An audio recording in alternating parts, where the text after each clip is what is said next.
so happy you are doing this program and you are getting ready to run. So this week we're going to start trying to jog a little during our cardio. If you can't get outside, you can do the inside cardio workout or try to jog in place a little in between your cardio, your low impact cardio workout, whether that's biking or elliptical or the whole routine that I gave you earlier in the program. So before we get into the jogging, I want to talk about form. So let's talk about jogging form. So a couple of things is you want to make sure your spine is as aligned as can be. So that means no exaggerated curve in the pelvis. You want to try and bring the pelvis back and chest lifted. When you're jogging outside, think about lifting that chest and think about elongating the core so you have more space between your ribs and your pelvis. In general, that's really good for posture. Elongate this section and try to create space there as you're jogging. Another thing with your feet, try to land on the balls of your feet as much as you can. Balls to mid feet.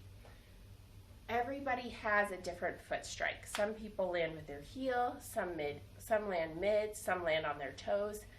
You want to hit around the midfoot for ideal impact. However, if you get tired and you end up back on your heels, that's fine too. Just try shorter steps.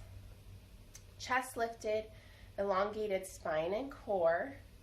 If you do have a lot of sway in that low back, try to think about bringing the hips forward when you run, bringing them more in line with your body. Don't let them fall back here. Try to bring them up here.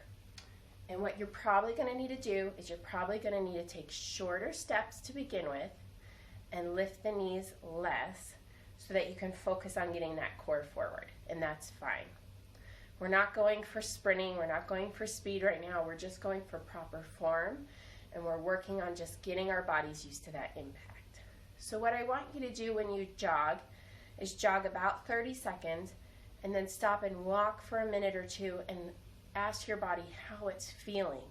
Do you feel like your abs are achy, your back is hurting, you feel a dragginess in your pelvic floor?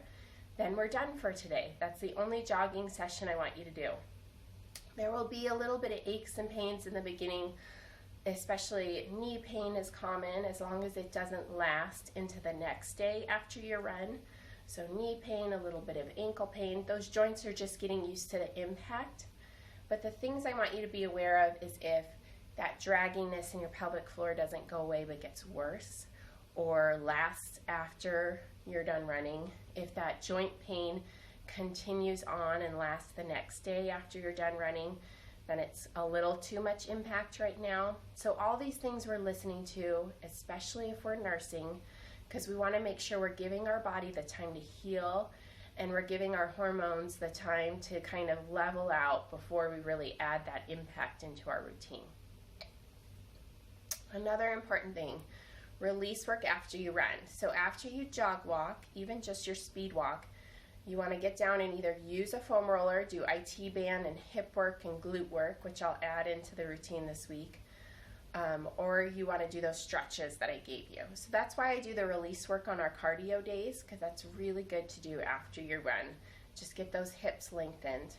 Another thing I noticed too is some people tend to have, especially if they're pushing a stroller, they tend to carry a lot of tension up here.